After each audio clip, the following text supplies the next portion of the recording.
తెలంగాణలో పల్లె నుంచి పట్నం దాకా ప్రతి వార్తను ప్రజలకు చేరవేసే సరికొత్త ప్రయత్నం. ప్రతి జిల్లా నుంచి సంక్షిప్త రూపంలో సమస్త సమాచారం. తెలంగాణ 33 జిల్లాల సమగ్ర వార్తా స్రవంతి మీ ముందుకు తెచ్చింది టీ న్యూస్. 33 జిల్లాల నుంచి మా ప్రతినిధులు అందించే 33 వార్తల్ని ఇప్పుడు చూద్దాం.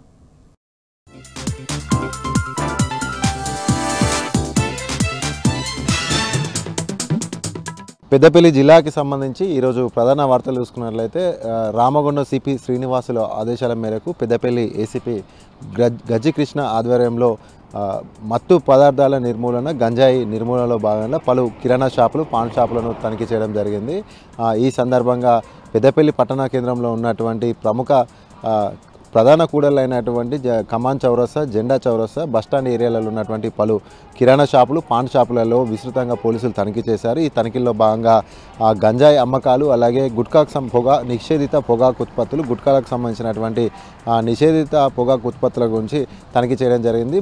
ఈ సందర్భంగా ఏసీపీ గజ్జి కృష్ణ మాట్లాడుతూ మొత్తం 5 బృందాలుగా ఏర్పడి పొత్కాపల్లి, కాల్వ శ్రీరాంపూర్, సుల్తానాబాద్, పెద్దపల్లిలో ఏకకాలంలోనే తనిఖీలు చేసినట్లుగా ఏసీపీ గజ్జి కృష్ణ వెల్లడించారు. యువత మత్తు పదార్థాలకు, గంజాయికి అలవాటు కావద్దంటూ కూడా, భవిష్యత్తును నాశనం చేసుకోవద్దంటూ కూడా ఆయన పిలుపునిచ్చారు. ఈ మేరకు ఎవరైనా నిషేధిత పొగాకు ఉత్పత్తులు కావచ్చు, గంజాయి ఉత్పత్తులు ఎవరైనా అమ్మినా కూడా, కొన్నా కూడా చట్టరీత్యా శిక్షార్హులు అవుతారంటే ఎవరైనా అమ్మినా కూడా సమీప పోలీస్ స్టేషన్లో కూడా సమాచారం ఇవ్వాలంటూ కూడా ఆయన సూచించారు.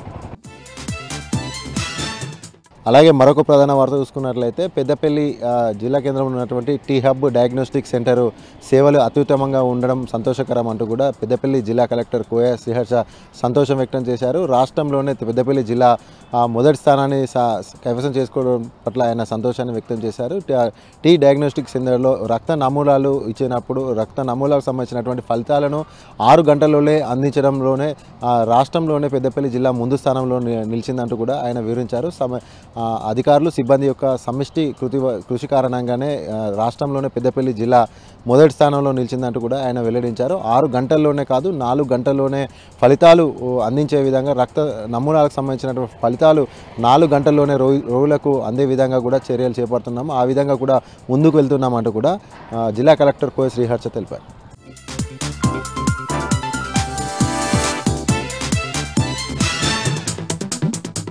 ఇక సూర్యాపేట జిల్లా వార్తలు చూస్తే సూర్యాపేట జిల్లా కోదాడ నియోజకవర్గంలోని పలు ఐకేపీ కేంద్రాలను మాజీ ఎమ్మెల్యే బొల్లమల్ల యాదవ్ పరిశీలించడం జరిగింది. దాదాపు 20 రోజులుగా ఎక్కడికక్కడ ధాన్యం కొనుగోలు కాక రైతులు ఇబ్బంది పడుతూ ఉంటే రైతుల్ని పరామర్శించారు, వారికి భరోసా కల్పించారు. కోదాడలో ఉత్తమ్ పద్మావతి ఎమ్మెల్యేగా ఉన్నారు, హుజూర్నగర్లో మంత్రి ఉత్తమ్ కుమార్ రెడ్డి మంత్రిగా ఉన్నారు, సివిల్ సప్లై సంబంధించినటువంటి శాఖకు ప్రాతినిధ్యం వహిస్తూ ఉన్నారు. కానీ కోదాడ, హుజూర్నగర్ నియోజకవర్గాల్లో 30 రోజులుగా రైతులు ధాన్యం కొనుగోలు కాక ఇబ్బందులు పడుతూ ఉన్నారు.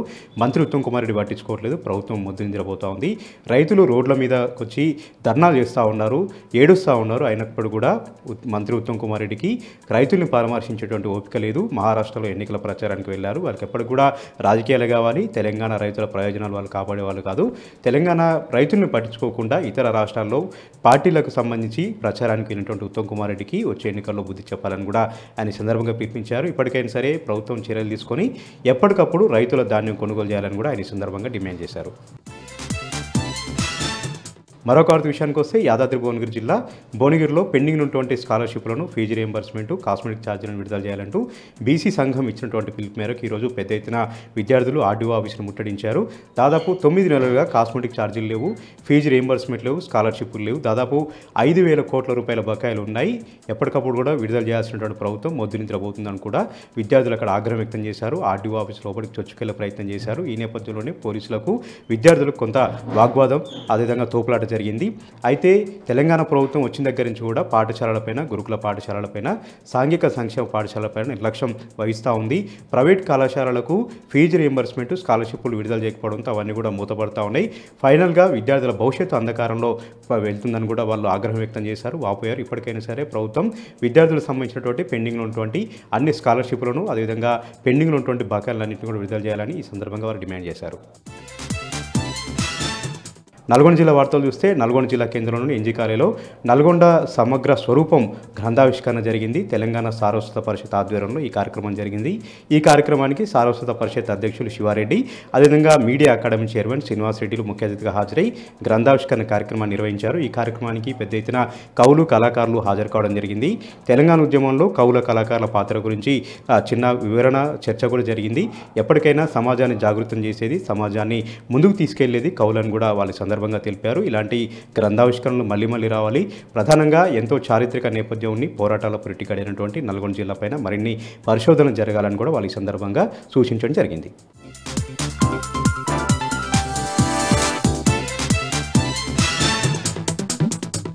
మంచిర్యాల జిల్లాలోని ప్రధాన వార్తలు కనుక చూస్తే జన్నారం మండలం ఇందన్పల్లి వద్ద జాతీయ రహదారిపై అగ్ని ప్రమాదం చోటు చేసుకుంది.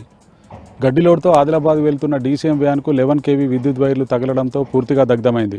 ఈ ప్రమాదంలో డ్రైవర్కు స్వల్ప గాయాలయ్యాయి. సుమారు 15 లక్షల ఆస్తి నష్టం జరిగినట్లుగా తెలుస్తున్నది. కేసు నమోదు చేసుకొని పోలీసులు దర్యాప్తు చేస్తున్నారు.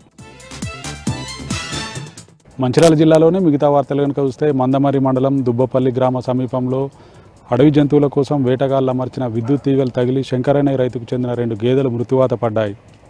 వేటగాళ్లు అమర్చిన విద్యుత్ తీగలు తగిలి 1,80,000 రూపాయల విలువ గల గేదెలతో పాటు తాను ఉపాధి కోల్పోయానని రైతు శంకర్ ఆవేదన వ్యక్తం చేశాడు. జిల్లాలో తరచుగా వేటగాళ్లు అమర్చిన విద్యుత్ తీగలు తగిలి మనుషులతో పాటు పశువులు కూడా మృత్యువాత పడుతున్నాయి.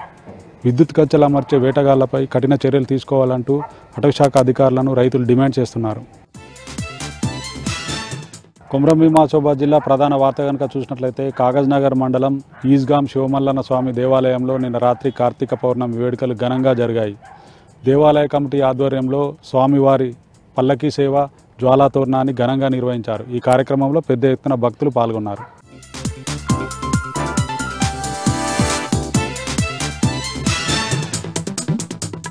నేను శేఖరాచారి. నాగర్ కర్నూలు జిల్లా ప్రధాన వార్తలు చూసినట్టయితే కల్వకుర్తిలోని పిఏసిఎస్ ప్రాథమిక సహకార సంఘం పిఏసిఎస్ అధ్యక్షుడు తలసాని జనార్దన్ రెడ్డి అధ్యక్షతన అఖిల భారత సహకార వారోత్సవాలు ఘనంగా ప్రారంభమయ్యాయి. ఈ వారోత్సవాలను కల్వకుర్తి శాసనసభ్యులు కసిరెడ్డి నారాయణ రెడ్డి ప్రారంభించారు. వ్యాపారం, వృత్తి నైపుణ్యత పైన సహకారానికి సంబంధించినటువంటి సభ్యులకు అవగాహన కల్పించారు. రాబోయే రోజుల్లో వృత్తి నైపుణ్యంపై అన్ని రకాలుగా సహకార సంఘం తోడ్పాటును అందిస్తుందని చెప్పేసి, ఇటువంటి అవకాశాన్ని సద్వినియోగం చేసుకోవాలని చెప్పేసి ఈ కార్యక్రమంలో అవగాహన కల్పించారు. ఈ కార్యక్రమంలో సహకార సంఘం ఎండి అన్నపూర్ణతో పాటు మున్సిపల్ చైర్మన్ ఎడ్మ సత్యం, సహకార సంఘం సభ్యులు, రైతులు, యువకులు పెద్ద ఎత్తున పాల్గొన్నారు. వార్త చూసినట్టయితే బిజ్నపల్లి మండల కేంద్రంలో కలెక్టర్ బదావత్ సంతోష్, ఎస్పీ గైక్వాడ్ వైభవ్ రఘునాథ్తో కలిసి ఆకస్మిక పర్యటన చేశారు. బిజ్నపల్లి మండల కేంద్రంలోని 5వ అంగన్వాడీ కేంద్రాన్ని ఆకస్మికంగా కలెక్టర్ పరిశీలించారు. అక్కడ విద్యార్థులకు మెనూ ప్రకారం అందుతున్నటువంటి పోషక ఆహారం కానివ్వండి, విద్యార్థుల బరువు, ఎత్తు ఎంత ఉన్నారని చెప్పేసి వాళ్ళు స్వయంగా పరిశీలించారు. అనంతరం రికార్డులన్నీ కూడా పరిశీలించి సిడిపిఓలు, అంగన్వాడీ టీచర్లు ప్రత్యేక శ్రద్ధ తీసుకొని అంగన్వాడీ కేంద్రాల్లో విద్యార్థులకు వస్తున్నటువంటి వస్తువులు ఏవైతే ఉన్నాయో అవన్నీ సక్రమంగా అందజేయాలని చెప్పేసి, విద్యార్థుల చదువు పట్ల కూడా ప్రత్యేక శ్రద్ధ తీసుకోవాలని చెప్పేసి ఆయన అంగన్వాడీ టీచర్లకు, సిడిపిఓలకు సూచించారు.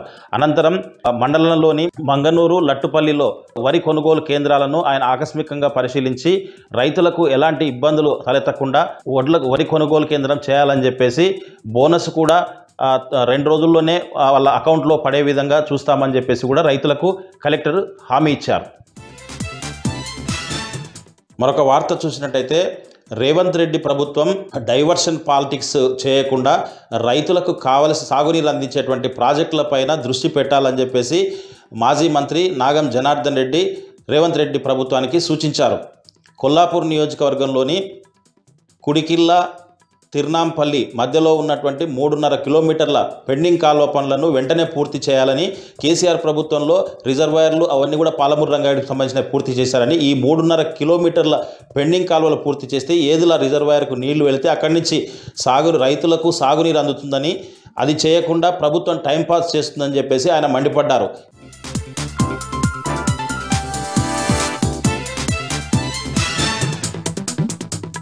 ఇవాటి ఉమ్మడి ఖమ్మం జిల్లా ప్రధాన వార్తలు. భద్రాద్రి కొత్తగూడెం జిల్లా టేకులపల్లి మండలం వెంకటయాతండ దగ్గర జరిగినటువంటి రోడ్డు ప్రమాదంలో 5 వ్యక్తులు తీవ్రంగా గాయపడ్డారు. హైదరాబాద్ నుంచి భద్రాచలం వైపు వెళ్తున్నటువంటి కారును కొత్తగూడెం నుంచి ఇల్లందు వైపు వస్తున్నటువంటి సింగరేణి ఎక్స్ప్లోజివ్ లారీ ఢీకొట్టడంతో ప్రమాదం జరిగింది. కారులో ప్రయాణిస్తున్నటువంటి రోహిత్, కిరణ్, కీర్తి, ప్రవళిక, దీప్తి అనేటువంటి 5 తీవ్ర గాయాలైనాయి. వారందరినీ హుటాహుటిన కొత్తగూడెం ప్రభుత్వ ఆసుపత్రికి తరలించారు. అందులో రోహిత్, దీప్తి అనేటువంటి ఇద్దరికి చాలా తీవ్రమైన గాయాలు కావడం, పరిస్థితి విషమంగా ఉండడంతో కొత్తగూడెం నుంచి మెరుగైన చికిత్స కోసం ఖమ్మం తరలించారు. ఎదురుగా వస్తున్నటువంటి లారీని గమనించకపోవడంతో ఈ ప్రమాదం జరిగినట్టుగా స్థానికులు చెప్తా ఉన్నారు.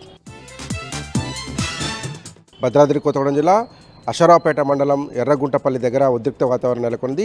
వినాయకపురం మావిళ్ళవారి గుంపుకు చెందినటువంటి కొంతమంది పేదలు ఎర్రగుంటపల్లి దగ్గర ఉన్నటువంటి ప్రభుత్వ భూమిలో గుడిసెలు వేసుకోవడంతో వివాదం చెలరేగింది. అక్కడ నుంచి ఫారెస్ట్ అధికారులతో వారిని ఖాళీ చేయించడంతో రోడ్డుపై బైఠాయించి ఆందోళనకు దిగారు. పెద్ద ఎత్తున ట్రాఫిక్ జామ్ అయింది. ప్రభుత్వం ఇటీవల కేవలం ఇళ్ల స్థలం ఉన్న వారికే ఇందిరమ్మ ఇళ్లు కేటాయిస్తామని ప్రకటించిన నేపథ్యంలో తమకు ఇళ్ల స్థలం లేదని, అందుకే ఎర్రగుంటపల్లి సమీపంలో ఉన్నటువంటి ప్రభుత్వ భూమిలో గుడిసెలు వేసుకున్నామని వారంతా ఆందోళనకు దిగారు. పోలీసులు వచ్చి వారిని సర్ది చెప్పేటువంటి ప్రయత్నం చేశారు. పెద్ద ఎత్తున ట్రాఫిక్ జామ్ జరిగింది. తమకు ఇళ్లు కేటాయించాలని పేదరికంతో కొట్టుమిట్టాడుతున్నామని ఎర్రగుంటపల్లి గ్రామస్తులంతా కూడా ఆందోళనకు దిగారు. ఖమ్మం జిల్లా ఏన్కూరు మండలంలో రైతులు ఆగ్రహం కట్టలు తెంచుకుంది. ప్రైవేటు వేబ్ బ్రిడ్జిలలో జరుగుతున్నటువంటి అవకతవకల వల్ల తాము పూర్తిగా నష్టపోతున్నామనే ఆందోళన వ్యక్తం చేస్తూ ఏన్కూరు మార్కెట్కి తాళం వేశారు పత్తి రైతులు. రోజు రోజుకు ధర పడిపోవడంతో పాటు తూకాల్లో కూడా తేడాలు చూపిస్తున్నారు, తమను నిండా ముంచి మోసం చేస్తున్నారంటూ ఆరోపిస్తూ రైతులు ఆందోళన దిగారు. ఏన్కూరు మార్కెట్ లోపల ఉన్నటువంటి పత్తి ఏదైతే వే బ్రిడ్జ్ కాంటా ఉందో దాన్ని పనిచేయకుండా చేసి బయట ఉన్నటువంటి ప్రైవేటు కాంటాల దగ్గర తూకం వేయిస్తున్నారని, వాళ్ళు చాలా మోసాలు చేస్తున్నారని ఆరోపించారు. ఒక రైతు తీసుకొచ్చినటువంటి ఆటోలో ఉన్నటువంటి పత్తికి ఒక దాంట్లో ఒక కాంటా దగ్గర 25 కిలోలు, మరొక కాంటా దగ్గర 10-15 కిలోలు తేడా వచ్చిందని చెప్పి ఆరోపిస్తున్నారు. ఈ లెక్కన వ్యాపారులు అట్లాగే వేబ్ బ్రిడ్జికి సంబంధించినటువంటి నిర్వాహకులు కుమ్మక్కై తమను పూర్తిగా దోచుకుంటున్నారని ఆందోళన దిగారు.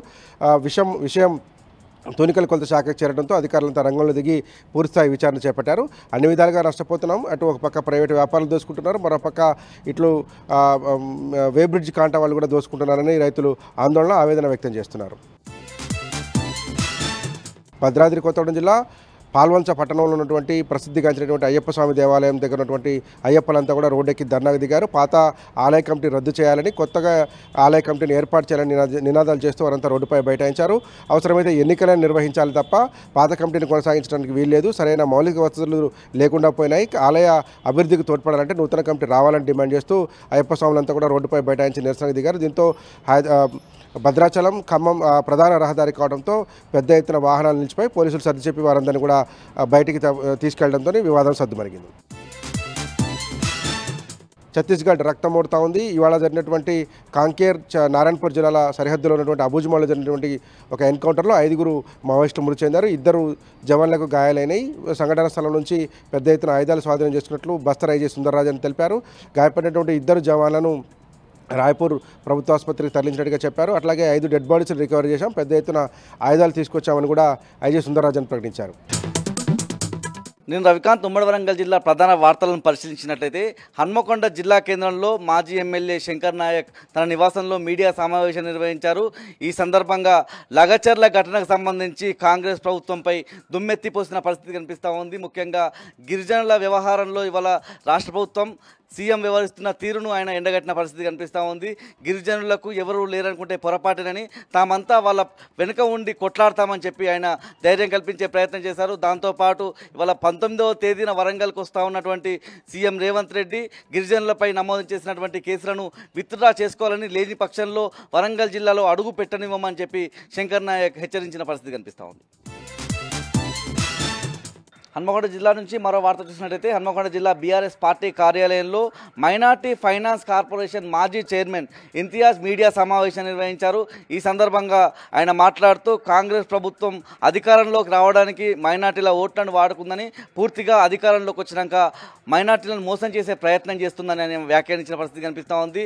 ముఖ్యంగా మైనార్టీ డిక్లరేషన్ పేరిట అనేక హామీలు ఇచ్చిన కాంగ్రెస్ ప్రభుత్వం ఒక్కటి కూడా అమలు చేయడం లేదని ఆయన చెప్పిన పరిస్థితి కనిపిస్తూ ఉంది. మరోవైపు మహారాష్ట్రకు వెళ్ళి తెలంగాణ రాష్ట్రంలో 6 గ్యారెంటీలను అమలు పరుస్తున్నామని చెప్పి సీఎం పచ్చి అబద్ధాలు మాట్లాడుతున్నారని చెప్పి ఇంతియాజ్ చెప్పిన పరిస్థితి కనిపిస్తూ ఉంది. జనగామ జిల్లా ప్రధాన వార్తలను గమనించినట్లయితే దేవరుప్ల మండలం కడవెండి గ్రామంలోని డబుల్ బెడ్రూమ్ ఇండ్లలో ఉంటున్నటువంటి లబ్ధిదారులను వెళ్ళగొట్టిన పరిస్థితి కనిపిస్తూ ఉంది. ముఖ్యంగా అధికారులు అక్కడికి వెళ్ళి మీకు అనుమతులు లేవని చెప్పి అక్కడి నుంచి వెళ్ళగొట్టిన పరిస్థితి కనిపిస్తూ ఉంది. గ్రామ సభ ద్వారా మరొకసారి లబ్ధిదారులను ఎంపిక చేస్తామనడం పట్ల అక్కడ ఉన్నటువంటి లబ్ధిదారులంతా కూడా ఆగ్రహం వ్యక్తం చేస్తూ ఉన్నారు. గతంలో బీఆర్ఎస్ హయాంలో కట్టినటువంటి డబుల్ బెడ్రూమ్ ఇళ్లకు సంబంధించి గతంలోనే గ్రామ సభలు పెట్టి ఆ లబ్ధిదారులను ఎంపిక చేశారని మరొకసారి ఎంపిక చేయాల్సిన అవసరం ఏమొచ్చిందని చెప్పి వాళ్ళంతా కూడా ఆగ్రహం వ్యక్తం చేస్తున్న పరిస్థితి మనకు కనిపిస్తూ ఉంది.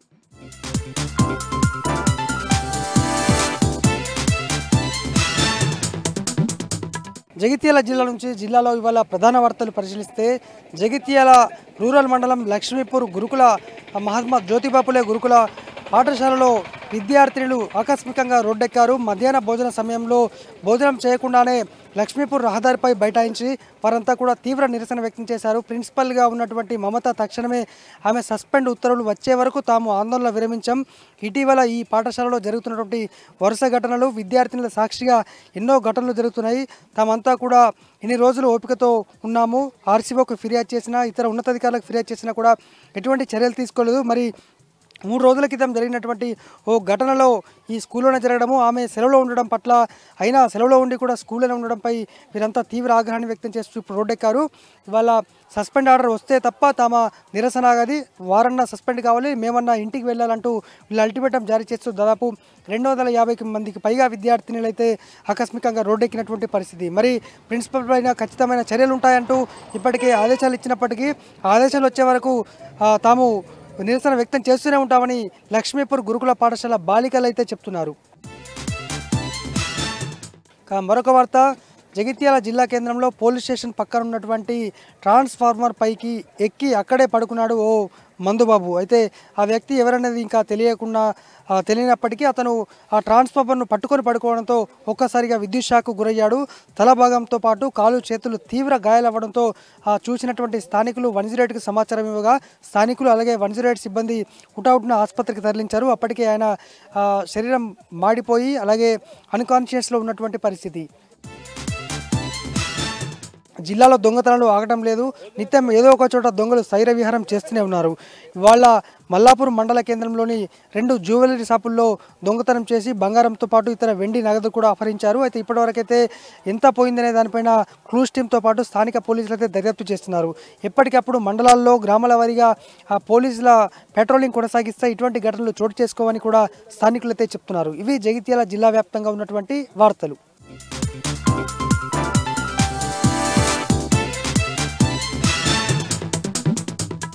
ఆదిలాబాద్ జిల్లా వార్తల విషయానికి వస్తే ఆదిలాబాద్ మార్కెట్ యార్డ్లో సీసీఐ అడ్డగోలు నిబంధనల కారణంగా పత్తి రైతులు తీవ్రంగా నష్టపోతున్నారు. ఇప్పటికే తేమ పేరిట అడ్డగోలు నిబంధనల కారణంగా నష్టపోతున్న పత్తి రైతులు నగదు చెల్లింపులు జాప్యం కారణంగా అనేక ఇబ్బందులు ఎదుర్కొంటున్నారు. రైతుల ఖాతాలకు ఆధార్ తప్పనిసరిగా లింకు ఉండాలని సీసీఐ పేర్కొనడంతో ఆధార్ లింకు లేని రైతులు రోజుల తరబడి నగదు చెల్లింపుల కోసం ఎదురు చూడాల్సిన పరిస్థితి ఏర్పడుతుంది. అయితే సీసీఐ అడ్డగోలు నిబంధన కారణంగా తాము ఎంతో నష్టపోతున్నామని ఇప్పటికైనా ప్రభుత్వము వెంటనే జోక్యం చేసుకొని సీసీఐ ద్వారా నగదు చెల్లింపులు సజావుగా జరిగేలా చర్యలు చేపట్టాలని రైతు సంఘాల నాయకులు పత్తి రైతులు ఈ సందర్భంగా ప్రభుత్వం డిమాండ్ చేస్తున్నారు. నిర్మల్ జిల్లా వార్తల విషయానికి వస్తే సోన్ మండలం న్యూ వెల్మల్ బొప్పారం గ్రామాలలో ఆంజనేయ స్వామి జాతర అంగరంగ వైభవంగా కొనసాగుతుంది.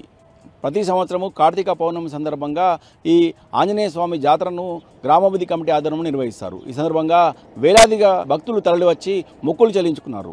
ఈ సందర్భంగా ఆంజనేయ స్వామిని రకరకాల పూలతోని అలాగే తమలపాకులతోని ఆకర్షణీయంగా ఎంతో అందంగా విగ్రహాన్ని అలంకరించారు. ఈ సందర్భంగా ఉట్టికొట్టే కార్యక్రమాన్ని నిర్వహించారు. ఈ ఉట్టికొట్టే కార్యక్రమంలో యువకులు పోటీపడ్డారు. గ్రామాభివృద్ధి కమిటీ ఆధ్వర్యంలో జాతరలో ఎలాంటి అసౌకర్యం కలగకుండా భక్తులకు అన్ని సౌకర్యాలు ఏర్పాటు చేసినట్టు గ్రామాభివృద్ధి కమిటీ పెద్దలు చెప్పారు.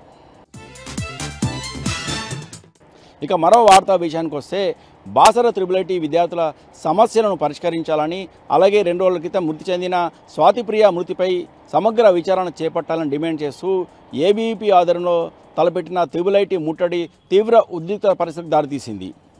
ఆలయంలో ఉన్న ఏబీవీపీ విద్యార్థులను ఆలయంలోనే పోలీసులు అరెస్ట్ చేయడం పట్ల ఏబీవీపీ విద్యార్థి సంఘాల నాయకులు తీవ్ర అభ్యంతరం వ్యక్తం చేశారు. అయితే ఆందోళన చేపట్టిన ఏబీవీపీ విద్యార్థులు క్యాంపస్ లోనికి చొచ్చుకునే ప్రయత్నం చేశారు. క్యాంపస్ గోడ తూకి లోపలికి చొచ్చుకుపోయిన 32 మంది విద్యార్థి సంఘ నాయకులను పోలీసులు అరెస్ట్ చేసి బాసర పోలీస్ స్టేషన్కి తరలించారు. ఈ సందర్భంగా ఏబీవీపీ విద్యార్థి సంఘాల నాయకులు మాట్లాడుతూ ఇప్పటికైనా ప్రభుత్వం వెంటనే జోక్యం చేసుకొని 888 సమస్యలను వెంటనే పరిష్కరించాలని, విద్యార్థి మృతిపై సమగ్ర విచారణ చేపట్టాలని ఈ సందర్భంగా ఏబీవీపీ నాయకులు డిమాండ్ చేశారు.